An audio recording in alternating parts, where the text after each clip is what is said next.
欢迎收看投资硬总经。这几年来，节能减碳与减缓全球暖化是国际上的共识。各国为了推动相关政策，不仅补贴人民购买电动车，还不断支持新能源的相关建设。这些都是为了达到控制温室效应而做的努力。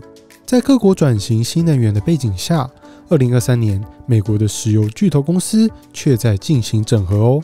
再加上中东产油国的冲突不断，种种因素影响之下，石油类股有机会迎来转机吗？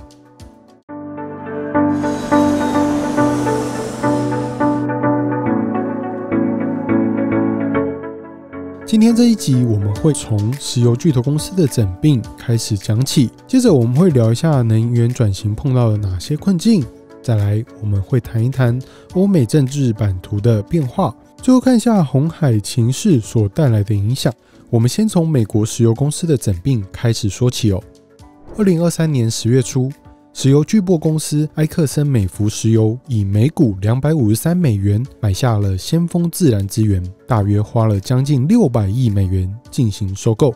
这么一大笔钱当然不是随便乱花的。被收购的先锋自然资源公司是美国最大的页岩油生产商，主要资产位于德州西部二叠纪页岩油盆地。紧接着10月底，另一家石油巨头公司雪佛龙以每股171美元，大约530亿美元收购竞争对手赫斯能源的所有股权。同样的，赫斯能源的资产在南美圭亚那也是石油生产重镇。还没完哦，到了2023年年底，巴菲特持股 26% 的西方石油公司以120亿美元收购了 Crown Rock， 这是一间在二叠纪页岩油盆地的私人能源生产公司。这些被收购的公司在全球走向绿能转型的背景下，出售的价格其实并不高哦。由此可以推论，市场普遍对于石化能源产业的前景不太乐观。但相反的，大型石油公司却在市场普遍悲观的情况下，相继进行收购整并，这反倒可以看出他们对于未来的企图心。接着我们来看一下能源转型的状况。最近比较热的新闻在讲，电动车遇到天寒地冻的时候，不仅掉电速度很快，甚至在电池没有预热的状况下，连电都充不进去。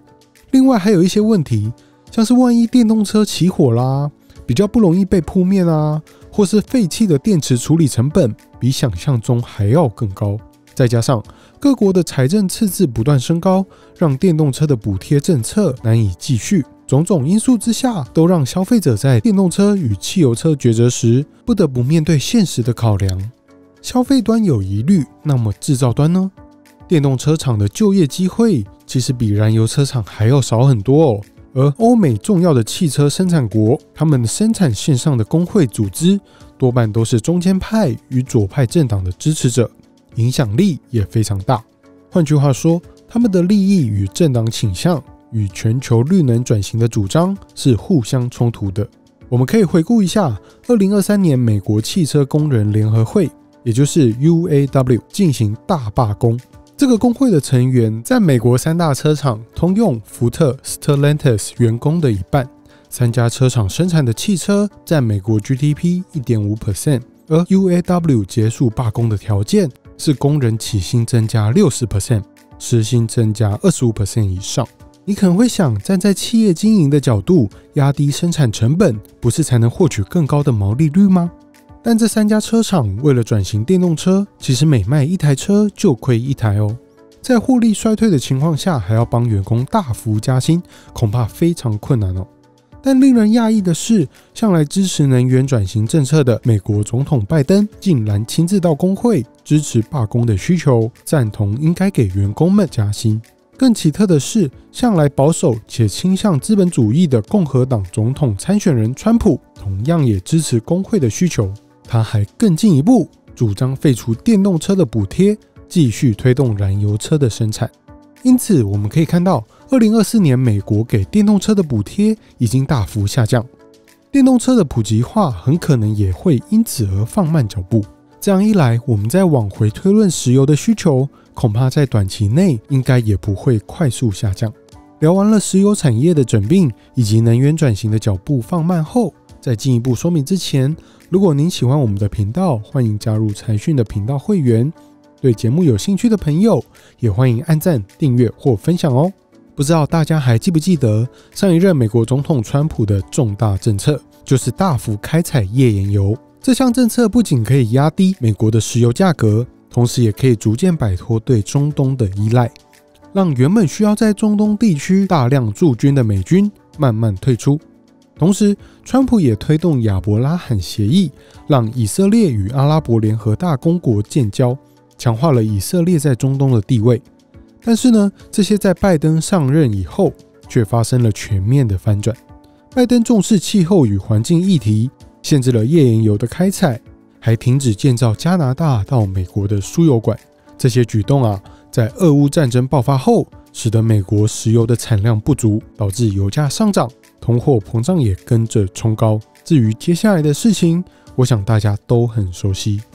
为了压抑通膨，拜登政府最后不得不放松对页岩油开采的限制。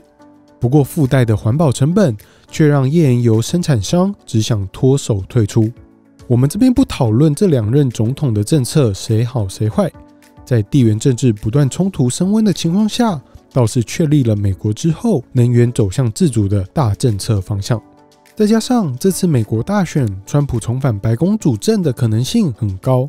毕竟民主党的拜登如果要连任，可能他的健康与年纪都会让人担忧，所以党内提名人选还要再观察。反倒是共和党比较明朗一点哦，只有美国前驻联合国大使海利和川普在竞争。不过因为民调支持率有着悬殊的差距，使得川普赢得党内提名的可能性很高。如果之后川普真的当选，那么他继续扶持页岩油产业，并把环境与气候议题往后挪，都是很有可能的事情哦。而不只是美国，其实欧洲各国在政治上也有可能会全面右转。我们回顾一下，在2023年11月底，荷兰的极右派自由党成为国会最大党，党主席威尔德斯还有荷兰川普的称号。那么德国呢？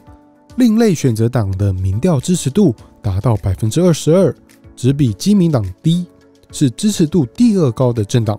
同时它也是极右派政党，它主张反移民、反气候议题、反欧盟等等。有这样的政治倾向与政策主张的政党在欧洲还有很多哦。在意大利与匈牙利是执政党，在芬兰、瑞典、瑞士是联合执政的内阁成员，在奥地利则是最大在野党。而法国的国民阵线长期支持率都在 25% 以上。换句话说，目前欧美的政治局势很有可能朝着一个与目前重视气候与环境议题的相反道路前进。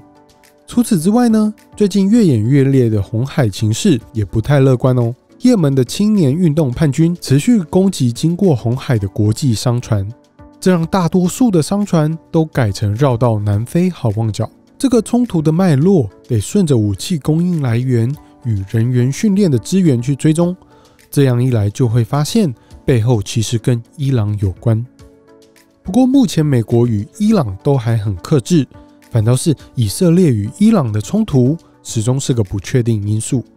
那我们来假设两种情况：第一，如果青年运动叛军继续攻击商船，可能引发英美等国际联军的反击；第二，以色列与伊朗爆发严重冲突，使得波斯湾出现原油运输的问题。